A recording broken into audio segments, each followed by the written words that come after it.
Danas u Srpskom Itebeju u udruženju Žena vredne ruke, u prostorima udruženja Žena vredne ruke, u organizaciji istog udruženja, a po pisanom projektu Pokrajinskog zavoda za rodnu ravnopravnost nasilje u porodici, počinjemo sa edukacijom ili bolje rečeno sa predavanjem o nasilju. S obzirom da svakodnevno slušamo i čitamo o nasilju, jednostavno mi smo došli do zaključka da bi možda trebalo napisati jedan projekat u vezi nasilja i isto uraditi pomoći svima onima koji su u toj situaciji.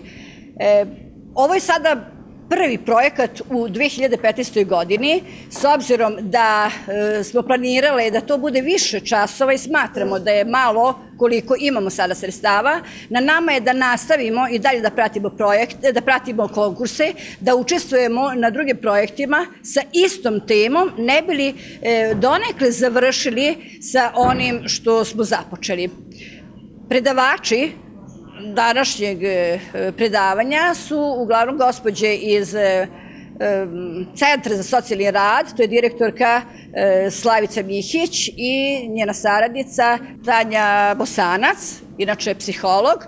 Oni će danas početi sa tim predavanjima, nadam se da će to biti uspešno i očekujemo i pozitivne rezultate koji će naravno uticati, njihovo predavanje da će pozitivno uticati na sve ove žene koje su ugrožene i koje su pretrpele ili trpe još uvek ovo nasilje.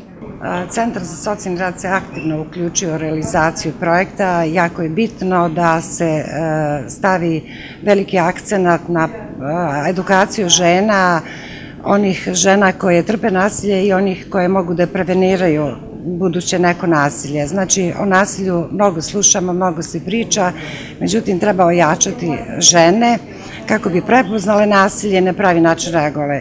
Sama prezentacija i sami projekat se zove tako Zajedno smo jače, znači potrudit ćemo se da u stručnom delu pokažemo i prikažemo ženama šta i kako treba da reaguju u takvim situacijama.